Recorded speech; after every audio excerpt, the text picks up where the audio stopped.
Good morning students. आज हम human heart के बारे में पढ़ेंगे। आपके सिलेबस में है ना, स्ट्रक्चर ऑफ ह्यूमन हार्ट, उसके फंक्शन और वो क्या क्या काम करता है।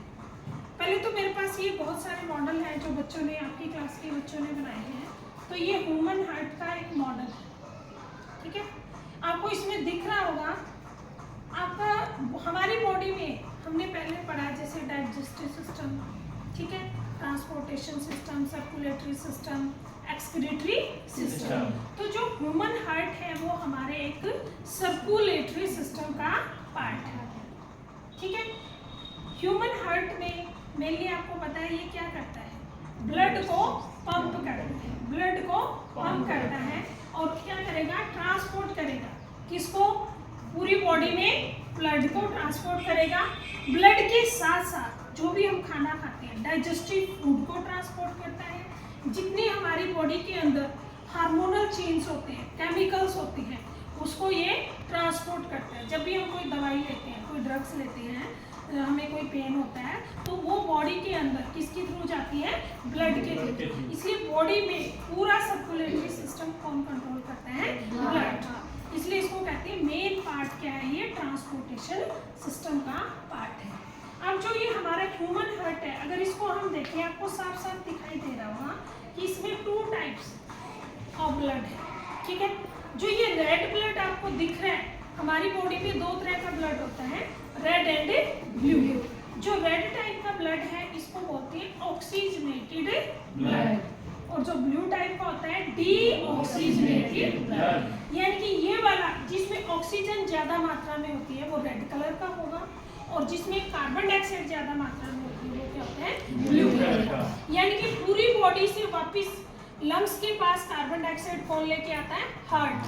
पूरी बॉडी से जो हमारा वेस्ट होता है वो भी कौन लेके आता है? हार्ट। तो हार्ट का दोनों काम है, न्यूट्रिएंट्स फूड को भी लेके जाना, ब्लड को भी लेके जाना, हार्मोन्स, केमिकल्स जो भी बॉडी के अंदर है उनको, एंजाइम्स को ट्रांसपोर्ट करना, और साथ में ही वेस्ट को कैरी आउट करना। तो इसलिए पूरे ट्रांसपोर्ट सिस्टम को कौन कंट्रोल करता है? हमारा हार्ट। हार्ट आपको पता है ये एक, अगर हम साइज की बात करें तो एक ह्यूमन बॉडी की जो फिस्ट होती है, मुट्ठी जैसे ये इतना साइज होता है किसका?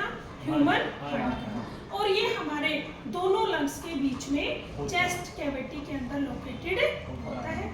इसको हम क्या बोलते हैं? Pumping organ. क्या बोलते हैं? Pumping organ. अगर हम इसकी बात करें, ये वाला देख लेते हैं। जो हमारा हार्ट है इसके मेनली 4 पार्ट हैं। इधर वाला जो पार्ट है इसको बोलते हैं राइट, और इसको क्या बोलते हैं? लेफ्ट, ठीक है।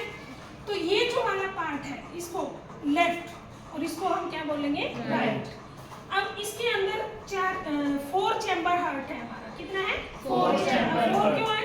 क्योंकि 2 तो इसमें आर्टरीज है और 2 ही क्या है? वेंट्रिकल्स। तो ये जो लेफ्ट आर्टरी और लेफ्ट वेंट्रिकल, इधर क्या है? राइट आर्टरी और राइट वेंट्रिकल। आपको दिख रहा होगा, है ना?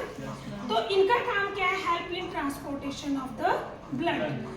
अब ये जो पार्ट है इसको बोलते हैं सेप्टम। क्या है? सेप्टम। सेप्टम मेन रोल क्या प्ले करता है कि ये ऑक्सीजनेटेड और डीऑक्सीजनेटेड ब्लड को मिक्सिंग से बचाता है, यानी कि उसको क्या करेगा?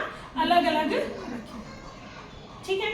अब इस ब्लड के अंदर क्या क्या कंपोनेंट है? सबसे पहले अगर हम बात करें ब्लड्स के अंदर क्या क्या प्रेजेंट होता है। ब्लड्स के अंदर प्रेजेंट होता है, ब्लड एक फ्लूइड है। क्या है? एक फ्लूइड। इसके अंदर है प्लाज्मा, ठीक है, और प्लेटलेट्स, और इसके अंदर रेड ब्लड सेल और व्हाइट ब्लड सेल, ठीक है।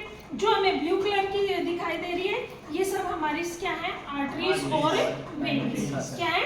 आर्टरीज और वेन्स। अब क्या होता है, जो हमारा रेड ब्लड सेल होती है जिसकी हम बात करें, हमारी बॉडी में एक हीमोग्लोबिन है जिसको हम बोलते हैं पिगमेंट। क्या बोलते हैं? पिगमेंट। हीमोग्लोबिन ऐसा पिगमेंट है जिसकी टेंडेंसी है ऑक्सीजन से कंबाइन करने की।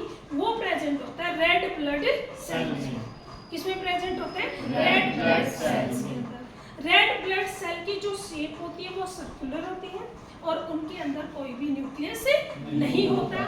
उनका लाइफ टाइम बहुत ही कम होता है, मतलब कि जल्दी से ही वो खत्म हो जाती हैं और इसलिए वो बहुत ज़्यादा मात्रा में होती हैं और उसको बनाने में हेल्प करता है बोन मैरोस। कौन करता है? बोन मैरोस।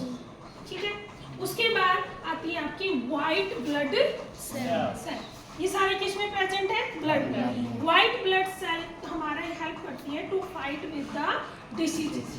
जो हमारी बीमारियों से लड़ने की शक्ति है वो कौन हेल्प करता है उसमें? White blood cell. कौन हेल्प करेगा? White blood cell. इनके अंदर न्यूक्लियस प्रेजेंट होता है। इनका लाइफ टाइम क्या होता है? ज़्यादा। इनकी रेगुलर शेप में नहीं होती, मतलब सर्कुलर भी हो सकती है, कोई भी इरेगुलर शेप में हो सकती है। ठीक है, उसके बाद थर्ड हमारा आता है प्लेटलेट्स। क्या है? प्लेटलेट्स। प्लेटलेट्स एक मेन कंपोनेंट है ब्लड का जो हेल्प करता है क्लॉटिंग ऑफ द ब्लड। किसमें हेल्प करेगा? Clotting of the blood. मान लो हमें कट लग जाता है तो खून निकलने लग जाता है, कुछ समय के बाद वो खून जम जाता है, तो उस खून के जमने में जो हेल्प करती है वो कौन होती है? प्लेटलेट्स। क्या होती है? प्लेटलेट्स। ठीक है, ये थे कंपोनेंट्स ऑफ ब्लड। अब ये पूरा ट्रांसपोर्टिंग सिस्टम कैसे काम करेगा? अगर हम इस मॉडल को देखें तो हमारे पास इससे पता चल रहा है कि ब्लड कहाँ से आ रहा है? हार्ट, लंग से। कहाँ से आ रहा है? लंग से। क्योंकि जब हम मेन ऑक्सीजन कौन लेके आता है? लंग्स। कौन लेके आता है? लंग्स। और लंग से ऑक्सीजन लेके ब्लड किस में आएगा? हार्ट में। और हार्ट से फिर किस में जाएगा? पूरी बॉडी में। क्लियर है? और पूरी बॉडी से डीऑक्सीजनेटेड ब्लड कहाँ वापिस आएगा? लंग्स के पास, सॉरी हार्ट के पास, और हार्ट से किस में जाएगा? लंग्स के पास। तो लंग से जो हार्ट में ब्लड लेके आता है उसको बोलते हैं पल्मोनरी वेन्स। क्या बोलते हैं? Pulmonary veins. ये देखो पल्मोनरी वेन्स, ये क्या करेंगी? ये हार्ट से ब्लड किसके, सॉरी लंग से ब्लड किसके पास लेके आएगी? हार्ट के पास। ठीक है, लंग से जब ब्लड आएगा वो ऑक्सीजन लेगा और किसके पास आ जाएगा? हार्ट के पास। हार्ट से किस कौन लेके आता है? Pulmonary veins. और वो किस में लेके आएगी? लेफ्ट आर्टरी में। किस में लेके आएगी? Left artery. जब लेफ्ट आर्टरी में ब्लड आएगा तो ये जब ब्लड को रिसीव करेगी ये क्या? रिलैक्स हो जाएगी। क्या हो जाएगी? रिलैक्स। जब ये पूरी फिल हो जाएगी तो ये कॉन्ट्रैक्ट करना शुरू कर देगी और ब्लड लेफ्ट आर्टरी से किस में जाएगा? Left ventricle. किस में जाएगा? Left ventricle. ठीक है, इसी तरीके से बॉडी से जब वापिस ब्लड आता है तो ये लोअर पार्ट से वेना कैव से होते हुए किस में आएगा? Right artery. किस में आएगा? Right artery. तो राइट आर्टरी जो ब्लड को रिसीव करेगी रिलैक्स होगी। जब ब्लड राइट आर्टरी से किस में जाएगा? राइट वेंट्रिकल से, फिर वो क्या करेगी? कॉन्ट्रैक्ट हो जाएगी और राइट वेंट्रिकल क्या हो जाएगी? रिलैक्स। और यहाँ से होते हुए पल्मोनरी वेन से होते हुए, सॉरी आर्टरी से, पल्मोनरी, हाँ आर्टरी से होते हुए ब्लड वापस किसके पास चला जाएगा? ऑक्सीजन के लिए लंग्स। अब क्या है, जो हमारा ये सारा ट्यूब वाला चैनल है इसमें मेनली दो ट्यूब्स हैं, एक है आर्टरीज, दूसरी कौन सी है? वेन्स। एक है आर्टरीज, दूसरी कौन सी है? वेन्स। अब जो ये आर्टरीज होती है ये हार्ट से ब्लड को किसके पास ले जाएगी? पूरी बॉडी के पास। किसके पास लेके जाएगी? पूरी बॉडी के पास। जैसे मैं आपको दिखाती हूँ, जैसे ये वाला मॉडल आपको दिख रहा होगा, इसमें आपको दिख रहे हैं? Yes ma'am. ये जो ब्लू कलर्स की है ये सारी क्या है? वेन। और जो रेड कलर की ये सारी क्या है? आर्टरीज। ठीक है, सबसे पहले क्या होगा, जो आर्टरीज है ब्लड को हार्ट से लेंगी। अब पता है हार्ट से जब ब्लड आएगा वेरी हाई प्रेशर, क्या होगा? बहुत ही हाई प्रेशर। इसीलिए ये क्या होती है? थिक होती है। कैसी होती है नेचर में? थिक, मोटी। और क्या होती है? इलास्टिक। इलास्टिसिटी जैसे प्लास्टिक नहीं, रबड़ नहीं होता है, इसी तरीके से जब हाई प्रेशर ब्लड आएगा तो ये क्या है? इलास्टिसिटी होती है। इसीलिए क्योंकि इनके अंदर ये रिसीव करती है हाई प्रेशर ब्लड। अब उसके बाद क्या? वेन्स। वेन्स में ब्लड नीचे से ऊपर आता है। आपको पता है अगेंस्ट द ग्रेविटी ब्लड को आना है तो बहुत मुश्किल प्रोसेस है क्योंकि ग्रेविटी हर चीज को नीचे खींचती है। इसलिए जो वेन है उसमें ब्लड आता है लो प्रेशर।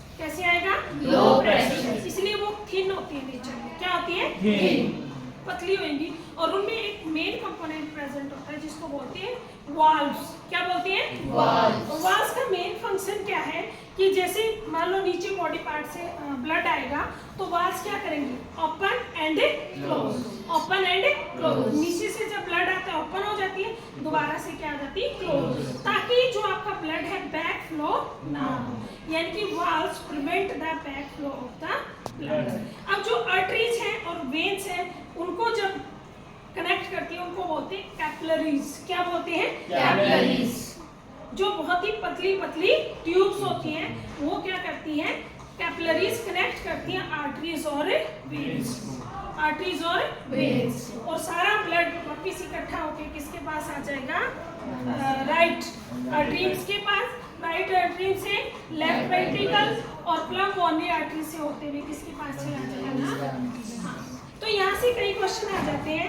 अगर आप देखो ब्लड आपका हार्ट से कितनी बार पास हुआ?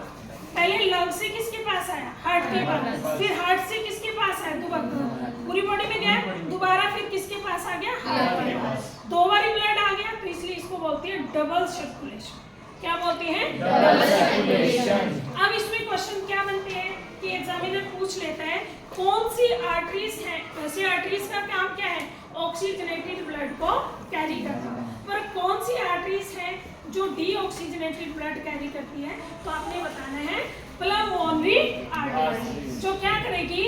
ब्लू वाले ब्लड को, डीऑक्सीजनेटेड ब्लड को किसके पास लेके जाएगी? लंग्स की।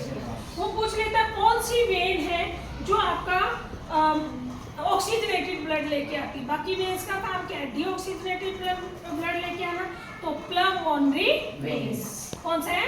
Pulmonary veins. तो डायग्राम भी आ सकता है हार्ट का, तो उसकी लेबलिंग आएगी। तो आपने मेन बताना है aorta, vena caves, left artery, right artery, left ventricle, right ventricle, septum. ठीक है, तो इस तरीके से आपकी बॉडी में क्या होता है? ब्लड का सर्कुलेशन होता है। ये भी मॉडल देखो एक बच्चे ने बनाया है, बहुत ही अच्छा है ह्यूमन हार्ट का। इसमें इसने कलर फिल किया, देखो है ना, और ये है रेड ब्लड। ये कैसे सर्कुलेट हो रहा है पता चल रहा है ना? तो ऐसे ही हमारी बॉडी में क्या चलता है? Blood circulatory system. क्लियर है? कोई कंफ्यूजन नहीं?